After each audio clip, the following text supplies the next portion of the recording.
All right, Climate Watch now. President Biden is making the environment a key focus of his administration. The president is directing federal agencies to renew all of the existing regulations on the issue after the previous administration rolled back about 100 environmental rules. Mr. Biden is also directing the U.S. to rejoin the Paris Agreement and revoking the permit for the controversial Keystone XL pipeline. So to break all of this down for us, we're going to bring in Jeff Berardelli.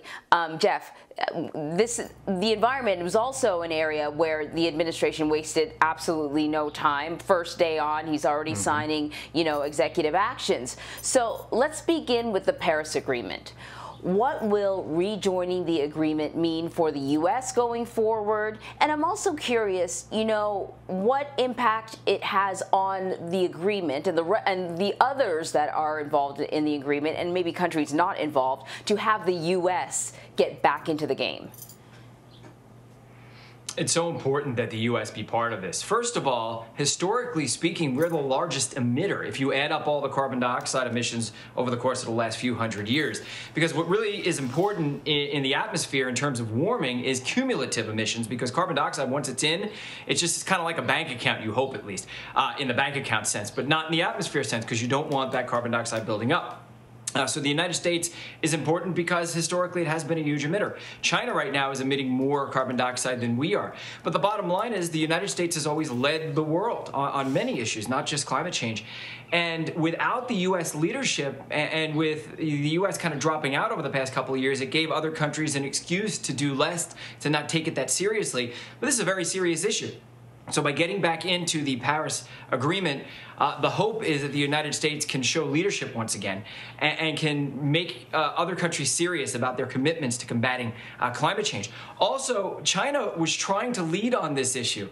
It's good for their diplomacy around the world. Well, now the United States is in a head-to-head battle with China, but this is a good battle. This is a healthy battle, the kind of battle that we want, which is who's going to lead on climate change. We need leadership on climate change. So this is a net win-win-win across the board.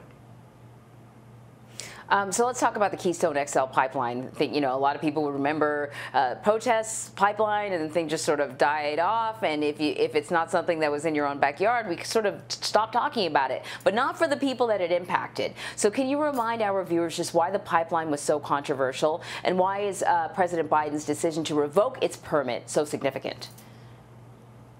So there's the Keystone pipeline that's been around a long time and it's established. Then there's the Keystone XL. That was an extension going from Canada through the eastern part of Montana and ending in the Plain States.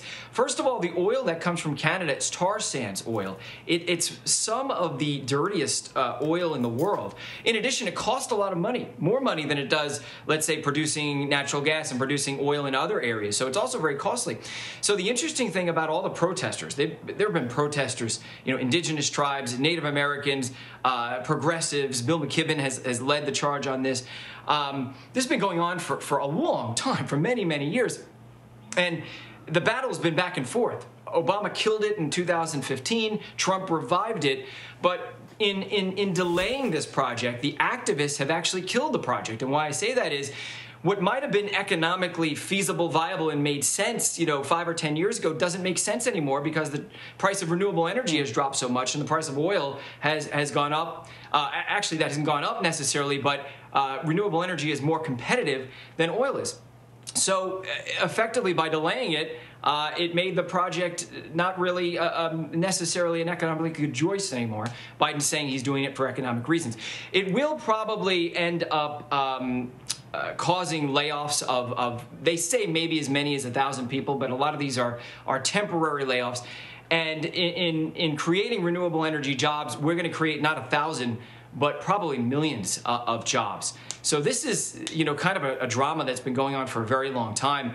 And the reason why people have vehemently opposed this is not only because of pollution, but also because it kind of makes it certain that we will be stuck using more fossil fuels in the future. So the idea is not to commit us to more fossil fuel use in the future that this project would have. Yeah, that's really interesting. Listen, before we let you go, the president's executive actions discuss the social cost of greenhouse gases. What does that mean? So this is important because when you burn fossil fuels and you release pollution into the atmosphere, you release carbon dioxide into the atmosphere, the Earth, the citizens of the Earth and of the United States incur a cost for that because storms are stronger, there's more damage to agriculture, there's more damage to human health, there's more damage to homes when there's big fires or big floods or big hurricanes. Well, that is not factored into the cost of our everyday products and services and of the big projects that the federal government may allow to happen.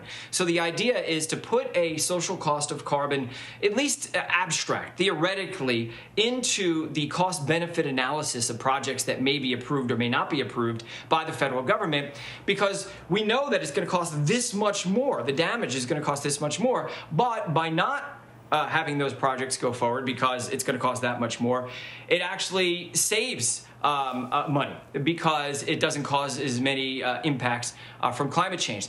So it's theoretical at first, but down the line, and there's some Republican support for this, putting a cost, a price on carbon such that carbon products, and almost everything has carbon in some way, whether through transportation, or the most direct example is just the gas that you put in your car, by putting a little bit of a fee on that and then returning that fee through dividends to the U.S. population, to the U.S. citizens, what you're doing is you're disincentivizing the use of fossil fuels and you're incentivizing the use of cleaner fuels in the production of products. So that's why this is such an important concept. It's very theoretical, sometimes hard to understand, but it actually is a tool that could very well work in the favor of combating climate change.